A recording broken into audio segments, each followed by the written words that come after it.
Full disclosure, guys, do not try this at home.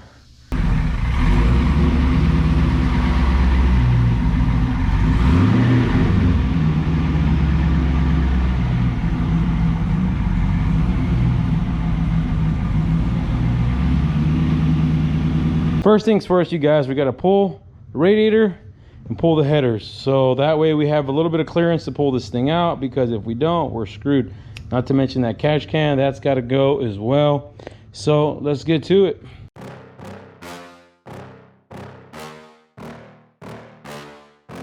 Yeah. Please tell me that I can't, that I won't, that I fail, that I'll never make it out, yeah. Please tell me all the bad, never good, fill my head full of every single doubt, yeah. Please say any negative thoughts, I pop off when I hear people say I cannot. I get off to the thought of proving everyone wrong, I won't stop to the top, so you better... Got the robot working, you guys. We got the robot working, and look, we already getting stuff for the G-body already. Kale, what you doing over there, bro? All sauced up already? Already. Guys, I had to call in the cavalry real quick because we don't want to mess anything up, and Kale want to come over, and hell, where you at, bro? I want to come over and hang out. It's been a while. Yeah, so we're gonna pull this thing out real quick. So I went ahead and got the hoist hooked up without you guys, because it's kind of a pain in the butt to move this thing around with the camera. But I will say this: if you guys are pulling your motors out real quick, you kind of always want to have them basically at an angle, right, to come out like this, especially if you have a transmission, just to basically guide them out so you don't hit the front of the car. So you always want to go a little bit lower on the strap in the front if you guys have this kind of setup. If you guys have where you have one of those where you can adjust it, then you're good, you're golden. But I think we got everything disconnected for the most part. The headers are just going to sit there. We might have to watch them as we pull out. I got the motor mounts undone already, and yeah, I think we can pull it out the way it is. Let's do it, bro.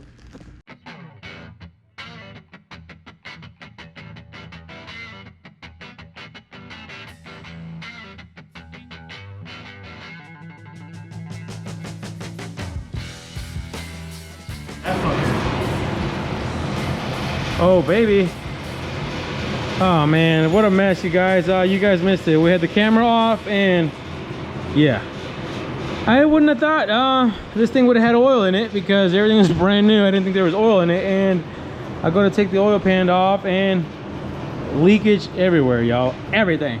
She's a leaker.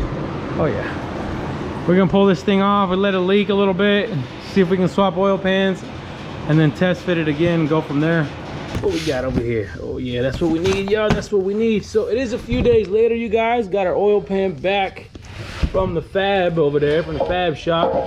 You can see we got our new oil bung welded on now, ready to go, because this stuff, this 302-3, man, it's just, Holley puts it here, which I get the location why, the higher the better. But it doesn't make sense when you go to put in these old muscle cars. You can't even use this because the frame sits right there. So we had to do a new hole, moved it back, and now we can do our oil drain line for our blower, whatever you want to call it, Pro Charger. But this one particularly requires an oil drain. That's a big one, you guys. When you guys are doing these oil pans, man, take in consideration everything you have to do before you put this oil pan on. Like this guy right here, this is a oil baffle system, because this car's gonna be doing some heavy cornering. I'll pull it out here in a sec, but you want to do that if you guys are gonna be heavy cornering. But this guy right here, that's the windage tray. And this thing, guys, I just finished putting it back on, because you see when they notched it here, whoever put this oil pan on did a terrible job. They didn't deburr it at all. Like, there was metal shaving just hanging off this thing, and that's a big no-no. So I pulled it off, deburred everything, cleaned everything, put everything back together. But another problem I found, let me show you the bolts I pulled out. You can see what's out and why. But look at these back bolts, you guys. Can you see? Focus, focus, focus. But they're clapped, y'all. Look at this. They're super strict. Super stripped. Like, whoever put these on just cross-threaded the hell out of them. So we got to go in there, try to clean up the threads, not to mention put all new hardware. You can see I had to pick up a new set of ARP bolts for the oil pan. But let me clean these threads up real quick. We'll open up this baffle, and I'll show you guys how that looks and how that works inside. What a pain in the ass, y'all. Ended up having to take the flywheel off and everything just to get to those back bolts right there for the timing cover for those long ones right there. Remember we told you I had to clean them out, clean the threads out. But let's open this thing up because I'm going to show you guys what we got here.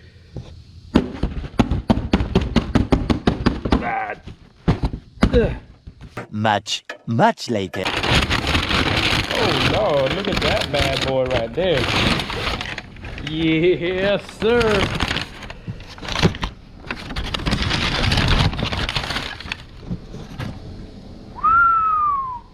She's an angel, Floyd. I like that a lot, you guys. That's gonna definitely come in clutch, you guys. So if you guys are thinking about doing some road racing, autocross, stuff like that, a baffle is where it's at. It'll really, what it does, it helps you keep the oil in the pan when you're doing hard cornering turns and stuff like that. It just keeps it basically from sloshing around, kind of like a fuel tank. You know when you got a fuel tank and you're sloshing around and you got it low on fuel, and as soon as that fuel moves away from the pump, it's the same thing. You'll kind of get, basically you lose pressure and you'll starve the engine. It's the same concept. So that's gonna help us with that. Put that bad boy on there. Now this is a 302-3 from HOLLEY. It is very specific, you guys. You guys got to get the right baffle for the right pan. So again, that's from HOLLEY. But we can put this in. That'll sit in there like so. Obviously we got to take that other one off, take that plate off of there and screw that one in. Let me do that and then I'll show you guys what it looks like. Oil pan's cleaned up, ready to go. Now we can just drop our baffle in. See here, you guys can see this thing has a bunch of little trap doors and stuff like that just to kind of help with the oil sloshing. So just like that. Look at that. That looks good. Just got to bolt it down and put it back on the car. Put our gasket on. And we are going to end up having to put some sealant on these bungs right here, or these plugs I should say. Put some sealant on that, put some silicone on the edges on the block, you guys. I like to use the GM AC DELCO sealant. I'll see if I have it here, I'll show you. So PTFE, guys, this is the stuff I like to use, thread sealant, pipe sealant for these plugs. Works real good. And this is that stuff I was telling you about. AC DELCO, baby. RTV engine sealant, that's the good stuff right there. This is what I like to use on those corners of the block, so make sure you can find it. I'll see if I can find it down in the description below. I'll put a link down there and put it in there for you guys if I can find it. Oh Lord, what happened here? Damn, Gina, showing that skin, y'all. But got the gasket ready to go, you guys. I always put a few bolts in it like that, hold it up a little bit. Put one like in every corner more or less just to hold up that gasket. RTV the corners. And then full send, guys. Hit it with the impact. Full send, you guys. Full freaking send. Just playing. Hand thread, guys. Hand thread them about 3/4 of the way up. And then you can torque them down. I want to say these are 18 foot-pounds of torque. And the back two on the cover are 106 inch-pounds of torque. Full disclosure, guys. Do not try this at home. Like super sketch. Just letting you guys know. Don't try this at home. But yeah, we got everything torqued down. Everything's good to go. Those back bolts are always freaking just cringy, man. When you just torquing those things down, they just snap so easily. But I think we're good to go, you guys. I think we're ready to put this motor back in. Well, not ready, but at least it's ready. And it's assembled to be dropped in when we need to.